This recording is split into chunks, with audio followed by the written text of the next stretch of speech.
કેમ છો બાળકો? મજામાં? હવે તો થોડાક રિલેક્સ મૂડમાં આવી ગયા હશો કે થિયરીના મુખ્ય વિષયોના પેપરો બધા પૂરા થઈ ચૂક્યા છે અને એ પેપરો આ વર્ષે ખૂબ જ સહેલા નીકળ્યા છે, એટલે આપણને આમ થોડાક રિલેક્સ મૂડમાં આવી ગયા હશું. પરંતુ બાળકો, જ્યારે ગુજકેટની વાત કરીએ તો ગુજકેટના 50% માર્ક એન્જિનિયરિંગની અંદર મતલબ એમાં માર્ક ગણાય છે મેરિટ લિસ્ટ બનાવવામાં. તો આ ગુજકેટ એ શું છે અને ગુજકેટનું મહત્વ કેટલું હોય છે એના વિશે બાળકો આજે આપણે એક નાનકડી વાત કરીએ. તો એટલા માટે આજે બાળકો ટાઇટલ જ એવું આપ્યું છે કે ગુજકેટના પેપરની અંદર છેલ્લા 7 વર્ષનું આપણે એનાલિસિસ કરશું અને ચેક કરીએ કે ગુજકેટનું મહત્વ કેટલું હોય છે, કયા ચેપ્ટરમાંથી કેટલા માર્કનું પૂછાય છે, કયા ટોપિકમાંથી વધારે ક્વેશ્ચન પૂછાય છે, કયા ટોપિકને તમે સ્કીપ કરી શકો, આ બધી આપણે થોડીક ડિટેલમાં ચર્ચા કરીશું. ઓકે, તો સૌથી પહેલા આપણે વાત કરીએ કે ગુજકેટનું મહત્વ કેટલું છે. તો બાળકો, સૌથી મોટી મહત્વની વાત કરીએ, આપણી પાસે એવું આપણે એક ઉદાહરણ લઈને જઈએ કે 3 વિદ્યાર્થી છે. આ 3 વિદ્યાર્થી છે, એ 3 વિદ્યાર્થીને ફિઝિક્સ, કેમેસ્ટ્રી અને મેથેમેટિક્સની અંદર થિયરીમાં સપોઝ બધાને સેમ માર્ક આવ્યા છે 290, પરંતુ ગુજકેટની અંદર આપણે ખબર છે કે ફિઝિક્સ, કેમેસ્ટ્રી અને મેથ્સ આ બધા થઈ અને 120 માર્કનું પેપર હોય છે. એટલે કે બધા 40 માર્ક હોય છે. Physics 40 mark, chemistry 40 mark, mathematics 40 mark. હવે જો ગુજકેટની અંદર 290 ત્રણેયને માર્ક સરખા છે, પરંતુ એક વિદ્યાર્થીને 112.5 આવે છે, એકને 96 માર્ક છે, એકને 85 માર્ક છે, તો એને બાળકો જ્યારે મેરિટ લિસ્ટ બહાર પાડવામાં આવે, એસઈપીસી જે એન્જિનિયરિંગના એડમિશનની કમિટી છે, તો એસઈપીસી દ્વારા મેરિટ લિસ્ટ બનાવવામાં આવ્યું હતું, તો એમાં મેરિટ નંબર આટલો બધો ફેર પડી જતો હતો. જેને 112.5 છે એનો મેરિટ નંબર 21 હતો, જેને ગુજકેટમાં 96 માર્ક છે તો 213 હતા, અને 85 માર્ક હતા તો 607 મેરિટ નંબર હતો. આ હું ગયા વર્ષનું એનાલિસિસ બોલી રહ્યો છું. તો એવી રીતે આપણે બીજું એક એક્ઝામ્પલ લઈએ કે જેમાં 280 માર્ક સરખા છે અને ગુજકેટની અંદર જો માર્કનો ફેર પડ્યો 109.5, 91.5, 65.5, તો તમે બાળકો નિરાતે જોઈ શકો છો કે મેરિટમાં કેવડો બધો ફેર પડે છે. એવું જ 220 માર્ક સરખા હોય અને ગુજકેટની અંદર 83.5 અને 12.5, તો કેટલો બધો ફેર પડી જાય છે. એટલે અત્યાર સુધી તમે 2 વર્ષ સતત ખૂબ જ મહેનત કરી છે, તો હવે બાળકો છેલ્લું એક અઠવાડિયું, बराबर, आधा जंग पूरा हो चुका है, बस अभी थोड़ा सा जंग बाकी है, तो वो कहाँ पे छोड़ दे. આપણે તો એટલા માટે લડવાનું છે કે 120 માર્કની ગુજકેટની પરીક્ષામાં જો આપણે મેક્સિમમ માર્ક કવર કરશું તો મેરિટમાં આપણે ખૂબ આગળ હશું, અને તો જ આપણને સારામાં સારી એન્જિનિયરિંગની બ્રાન્ચ, એનાથી સારામાં સારી કોલેજ મળી શકશે. ઓકે, તો એના માટે આપણે આ એક એનાલિસિસની વાત કરી કે ગુજકેટ ખૂબ જ મહત્વની છે મેરિટ લિસ્ટ માટે. બરાબર છે, એટલે આપણે આજથી જ જરા પણ રિલેક્સ મૂડમાં આવ્યા વગર આપણે આજથી જ ફરી પાછા એમસીક્યુ સોલ્વ કરવા વળગી પડશું. બરાબર છે. હવે આપણે કઈ રીતે વર્ક કરશું, તો એના માટે આપણે રોજ તમારે ફિઝિક્સ, કેમેસ્ટ્રી અને મેથ્સ આ ત્રણેય સબ્જેક્ટનું રોજનું ટાઈમ ટેબલ બનાવી અને રોજ એમસીક્યુ તમારે સોલ્વ કરવાના છે. બરાબર છે. એમાં મેથેમેટિક્સમાં રોજ આપણે એક બે ચેપ્ટરનું રોજ રિવિઝન કરશું, એની થિયરીનું રિવિઝન કરશું અને ઉપરાંત સારા સારા એમસીક્યુ આપણે સોલ્વ કરશું. ઓકે, તો હવે આપણે વાત કરીએ આમાં કે છેલ્લા 7 વર્ષની અંદર કયા ચેપ્ટરમાંથી કેટલા એમસીક્યુ પૂછાણા છે. બરાબર, તો સૌથી પહેલા વાત કરીએ પહેલા ચેપ્ટરની. પહેલું ચેપ્ટર છે બાળકો સંબંધ અને વિધેય. બરાબર, તો સંબંધ અને વિધેયમાં 2017માં 3 પ્રશ્ન, 18માં 3, 19માં 3, 20માં 3, 21માં 3, 22માં 3 અને 2023માં 2 ક્વેશ્ચન પૂછાયેલા છે. એટલે કે લગભગ 2 અથવા 3 પ્રશ્નો એમાંથી હોય છે. મોસ્ટ ઓફ કયા ટોપિકમાંથી આ પ્રશ્નો પૂછાતા હોય છે? તો કે એમાં સૌથી પહેલો ટોપિક આપણી પાસે ઇમ્પોર્ટન્ટ છે સંબંધ માટે, એટલે કે સ્વવાચક, સંમિત, પરંપરિત અને સામ્ય સંબંધ. આ પહેલો ટોપિક. બીજું, એમાંથી આપણને પૂછી શકે કે વ્યસ્ત વિધેય.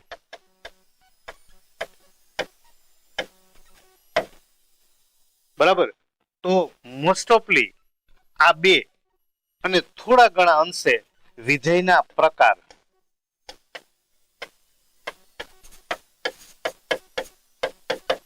એટલે કે એક વિધેય, વ્યાપ્ત વિધેય, એના માટેના ક્વેશ્ચન.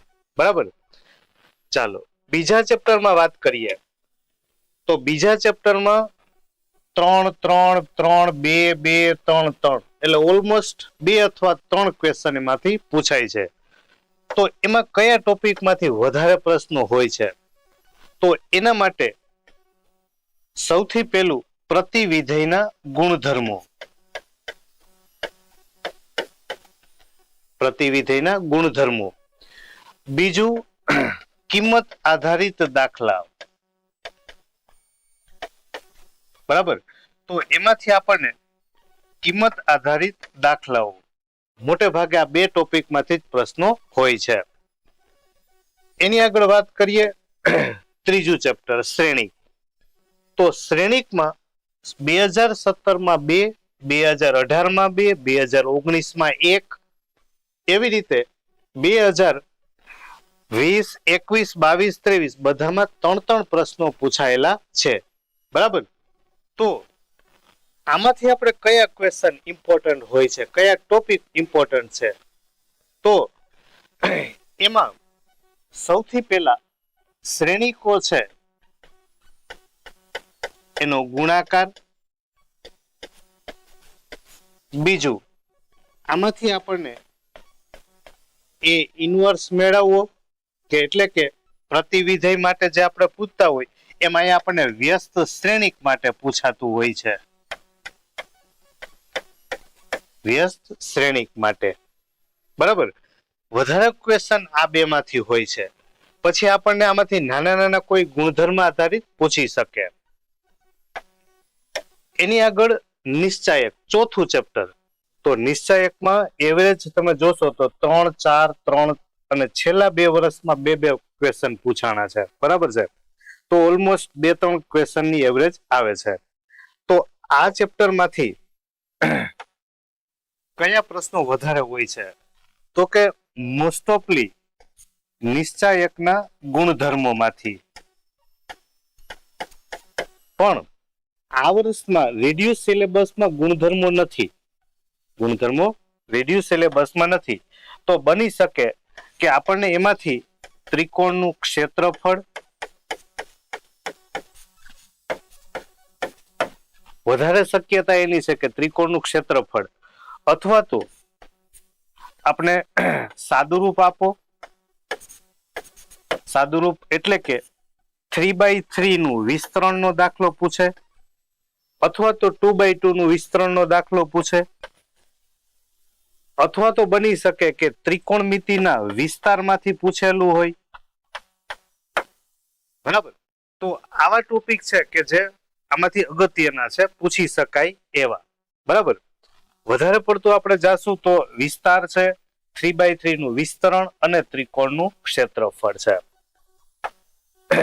ચાલો એની આગળ 5મા ચેપ્ટરમાં સાતત્ય અને વિકલન. તો એમાં એવરેજ પ્રશ્ન 3 થી 4 આવું જ પૂછાણું છે. તો એમાં કયા ટોપિક અગત્યના છે? તો કે એમાં આપણે વાત કરીએ તો સૌથી વધારે પ્રથમ વિકલન, બરાબર, પેલું વિકલન કરવું. એના પછી સાતત્યમાંથી આપણને એ મેળવો, બી મેળવો કે મેળવો, ટૂંકમાં કોઈ અચળની કિંમત આપણે મેળવવી, આવું આપણે પૂછેલું હોય છે. પણ આની અંદર ત્રિકોણમિતિના સૂત્રનો ઉપયોગ થયેલો હોય છે. બરાબર. અને ત્રિકોણમિતિના સૂત્ર છે એ તો હવે તો આપણે ઓલરેડી ક્લિયર જ હોય ને, કારણ કે સતત 2 વર્ષથી ભણીએ છીએ. તો મોસ્ટ ઓફ ક્વેશ્ચન આપણને આમાંથી જ પૂછેલો હોય છે. ક્યારેક બીજા વિકલનનો પણ દાખલો હોય છે, બીજું વિકલન, પણ એ મોસ્ટ ઓફ ઓછું હોય છે. વધારેમાં વધારે પેલું વિકલન અને સાતત્યમાંથી કોઈ ચલ મેળવવાનો દાખલો હોય છે. એની આગળ વાત કરીએ 6થું ચેપ્ટર વિકલિતના ઉપયોગો. તો આમાં વધારે પ્રશ્ન હોય છે, 4, 3, 3, 4, એટલે 3 થી 4 પ્રશ્નની ગણતરી આપણે ચાલવાનું. તો આમાંથી કયા ટોપિકમાંથી વધારે પૂછી શકાય છે? તો અત્યારે સૌથી પહેલો ટોપિક છે આપણી પાસે વૃદ્ધિ દર. બરાબર. આપણે કીધું હોય કે ભાઈ ત્રિજ્યા છે, ત્રિજ્યા એની સાપેક્ષ ફેરફાર કેટલો થાય, અથવા તો ઘનફળનો કોઈ ફેરફાર થતો હોય તો એ વૃદ્ધિ દરનું પૂછેલું હોય છે. બીજું વધતું અને ઘટતું વિધેય.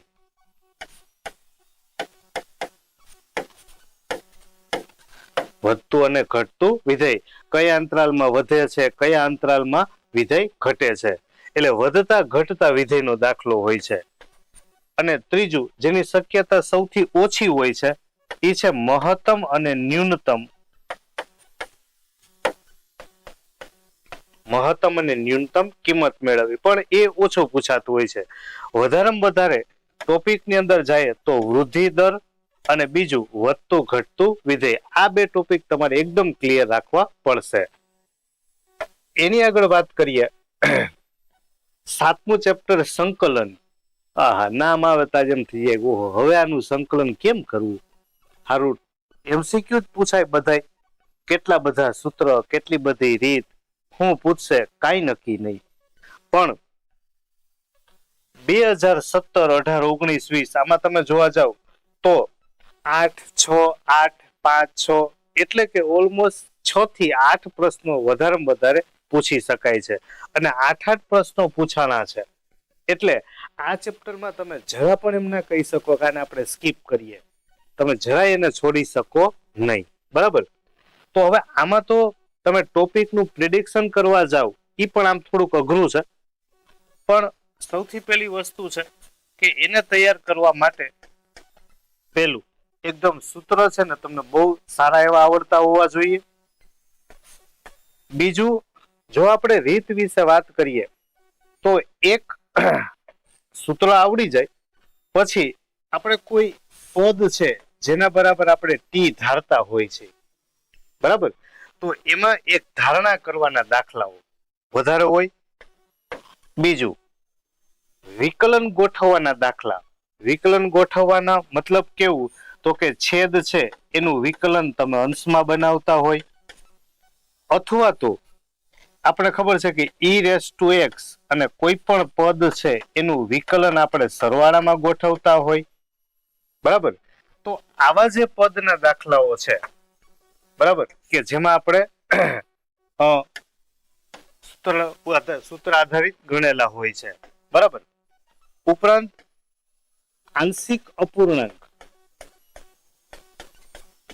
તો આંશિક અપૂર્ણાંકમાંથી શોર્ટકટ રીતે થઈ શકે એવા દાખલાઓ પણ આમાંથી હોય છે. પણ એ શોર્ટકટ રીતે એ બી આપણને મળી જતા હોય છે. આપણે ઘણીવાર લખતા હોય કે એના છેદમાં પ્લસ બી ના છેદમાં. તો આમાં શોર્ટકટ રીતે તમે ગણી શકો. એના પછી 8મા ચેપ્ટરમાં સંકલનનો એક ઉપયોગ. તો આમાં તો અત્યારે તો રિડ્યુસ સિલેબસ પ્રમાણે તો ખૂબ જ ટૂંકું છે કે આપણી પાસે સૌથી પહેલા વર્તુળનું ક્ષેત્રફળ, બીજું ઉપવલયનું ક્ષેત્રફળ, ત્રીજું પરવલયમાં આપણે કોઈ નાભિલંબ લેતા હોય અથવા તો એમાં આપણે કોઈ ત્રિકોણ બનાવતા હોય તો એનું ક્ષેત્રફળ. વધારેમાં વધારે તમે જોશો તો આ 2 થી 3 ટોપિકમાંથી પ્રશ્નો પૂછાયેલા છે. બરાબર. અને ઓલમોસ્ટ તમે જોશો તો આમાં 2 થી 3 ક્વેશ્ચન, 2-3 પ્રશ્ન દર વર્ષે પૂછાણા છે. એટલે આ ચેપ્ટર ખૂબ નાનું છે અને ખૂબ સહેલું છે. એટલે તમે આરામથી એને ક્વેશ્ચન કરી શકશો. એની આગળ 9મું ચેપ્ટર વિકલ સમીકરણ. તો તમે જો દર વર્ષે આમાંથી દર વર્ષે 3 ક્વેશ્ચન તો પૂછાણા છે એવરેજ. બરાબર. મતલબ આ ચેપ્ટરમાં ઇમ્પોર્ટન્ટ સારું છે. હવે આમાંથી કયા ટોપિક કરવા પડશે? તો કે એમાંથી પહેલો ટોપિક કક્ષા અને પરિમાણ. બરાબર. આનું એક ક્વેશ્ચન 100% પેપરમાં અત્યાર સુધી પૂછાણો જ છે. એટલે આપણા માટે અગત્યનો ટોપિક છે. બીજું આપણી પાસે બીજો ટોપિક અગત્યનો છે એ છે સંકલ્ય કારક અવયવ. સંકલ્ય કારક અવયવ. બરાબર. જેને આપણે કહીએ છીએ આઈએફ, એટલે કે ઇન્ટિગ્રેટેડ ફેક્ટર. તો આ 2 ટોપિક આપણા માટે ખૂબ અગત્યના છે.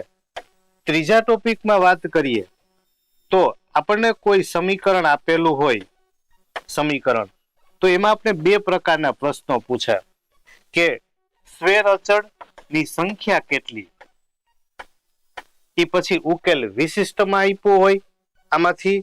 બરાબર. કે કોઈ પણ રીતે પૂછે પણ આપણે પૂછ્યું હોય સ્વેર અચળની સંખ્યા, એ પછી વિશિષ્ટ ઉકેલ આપે અથવા તો એ વિશિષ્ટ ઉકેલ સિવાય કોઈ ચલ માટે ઉકેલ પૂછેલો હોય. બરાબર.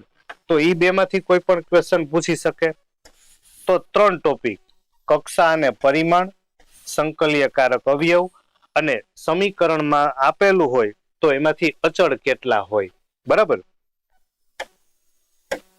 એની આગળ 10મા ચેપ્ટરમાં જોવા જઈએ તો 10મા ચેપ્ટરમાં તમે જો અત્યાર સુધી દરેક વર્ષે 3 પ્રશ્નો પૂછેલા છે. એટલે આ ચેપ્ટર પણ અગત્યનું છે અને આ ચેપ્ટર ખૂબ નાનું છે. એટલે આમાંથી તમે ક્વેશ્ચનની બનાવવા જાવ તો લિમિટેડ ટોપિકમાં બનાવી શકાય. એમાં તમે વાત કરો સદિશમાં તો 2 સદિશ વચ્ચેનો ખૂણો,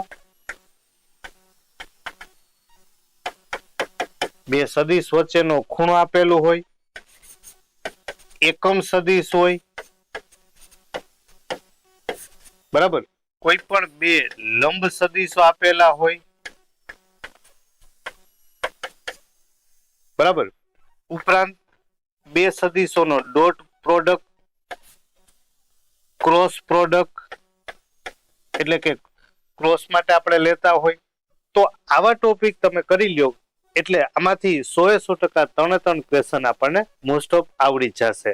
બરાબર. અને ઉપરાંત થોડું ઘણું ત્રિકોણમિતિના સૂત્ર. ઓકે. તો આટલા ટોપિક આપણે એની અંદર કવર કરશું. એના પછી 11મું ચેપ્ટર છે ત્રિપરિમાણીય ભૂમિતિ. તો આમાં તમે જોઈ શકો છો કે ઓલમોસ્ટ બધા વર્ષે 3 પ્રશ્નો પૂછેલા છે. તો આ ચેપ્ટરમાં ઈઝી પડશે. એમાં આપણે કયા ટોપિક કવર કરવા પડે? તો કે એમાં આપણી પાસે રેખાના સદિશ સમીકરણ, કાર્ટેશિય સમીકરણ, આ 2 ટાઈપના પહેલા તો સમીકરણ, બીજું 2 રેખા વચ્ચેનો ખૂણો. તો મોસ્ટ ઓફલી તમે જોવો તો આ 2 ટોપિક હોય. એના પછી એક આપણે ટોપિક ભેગો લેવો પડે અંતર. બરાબર. બિંદુથી રેખા સુધીનું લંબ અંતર કેટલું હોય, અથવા તો લંબ દોર્યા પછી લંબપાદના યામ કેટલા થાય, એટલે કે કયા મળે આપણને.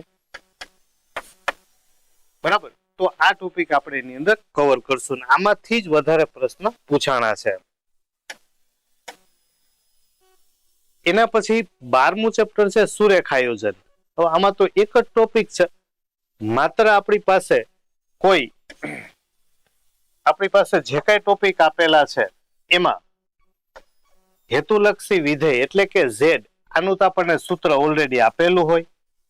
આપણે માત્ર કામ કરવાનું છે મહત્તમ અને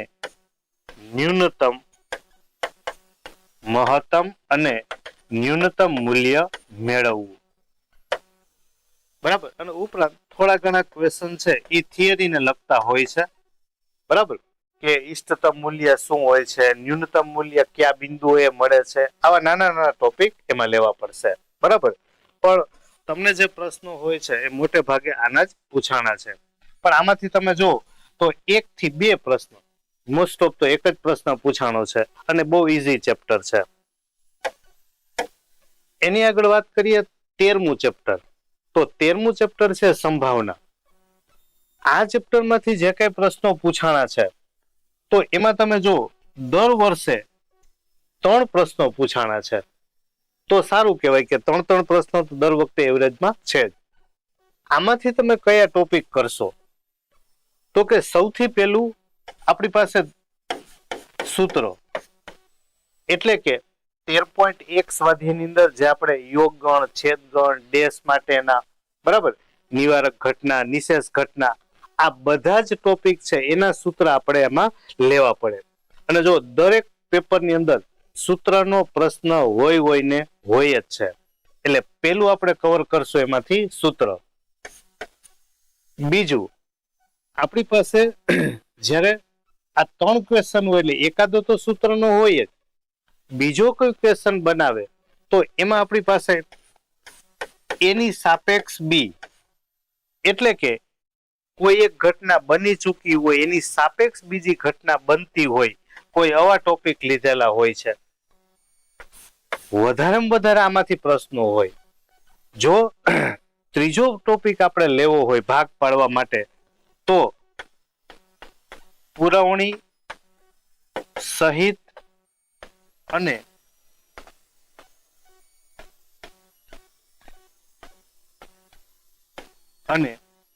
પુરવણી વગર, એક આવા ટોપિકને પણ આપણે ભેગું કવર કરી શકશું કે કોઈ વસ્તુ છે એમાં પસંદગી કરતી વખતે પાછી મૂકવી છે કે પાછી નથી મૂકવી, આને આધારે પણ પ્રશ્નો પૂછાણા હોય છે.